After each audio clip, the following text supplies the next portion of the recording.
हैं। तमाम कर्म करने वाले ऐसे ऐसे लोग हैं जो बेचारे पूरे जीवन कर्म करते रहते हैं, लेकिन उनकी प्राप्ति देखो तो शून्य रहती है। तो ये भाग्य का विषय है। भाग्य भगवान संवारता है। तो भाग्य के भरोसे जब आप होंगे तो भगवान का स्मरण करेंगे। जब तक भगवान आपका साथ नहीं देगा तो कर्म महत्व नहीं रखता है, और जब तक आप कर्म नहीं करेंगे तो भगवान भी आपका साथ नहीं देगा, यानी भाग्य भी आपका साथ नहीं देगा। तो कर्म और भाग्य दोनों का सामंजस्य होना चाहिए।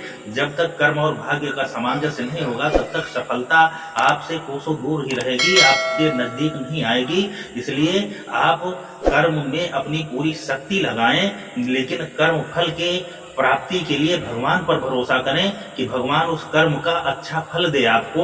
वो भगवान के हाथ में है।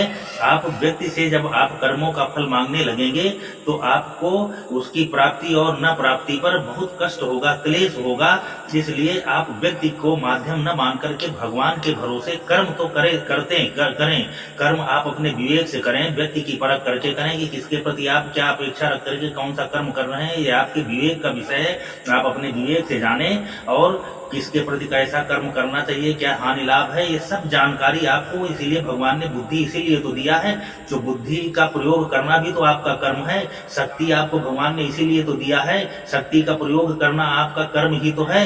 आपको जो भी भगवान ने दिया उस चीज का प्रयोग जो कर है वो कर्म ही हो गया। ये सब प्रयोग करना ये कर्म ही है। कर्म करते हुए भी अब ये शक्तियां भगवान ने दिया है तो ये आपके भाग्य से दिया है। बहुत लोगों की बुद्धि है नहीं है, पागल है लोग, तो ये उनका भाग्य नहीं है क्या? बहुत लोग हैं जो बुद्धिमान है, बहुत कुछ कर सकते हैं, लेकिन करने की शक्ति नहीं है। किसी का हाथ नहीं, किसी का पैर नहीं, तो ये भाग्य से ही तो है, भगवान के ही भरोसे तो है।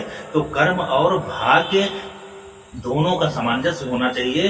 जब दोनों का सामंजस्य होता है कि आपके कर्मों का उचित परिणाम आपको मिलता रहे, ये भगवान से आप प्रार्थना करते रहिए और पूरी शक्ति से आप अपना कर्म करते रहिए। ऐसा कोई फल नहीं है जो आपके कर्म के द्वारा किया गया फल हो और आपको प्राप्त न हो। लेकिन जब आप एक पर केवल भरोसा कर लेंगे, भाग्य पर भरोसा करके कर्म छोड़ देंगे, या कर्म पर भरोसा करके भाग्य से विहीन या भगवान से विहीन हो जाएंगे, तो फिर आप को फल की प्राप्ति नहीं होगी।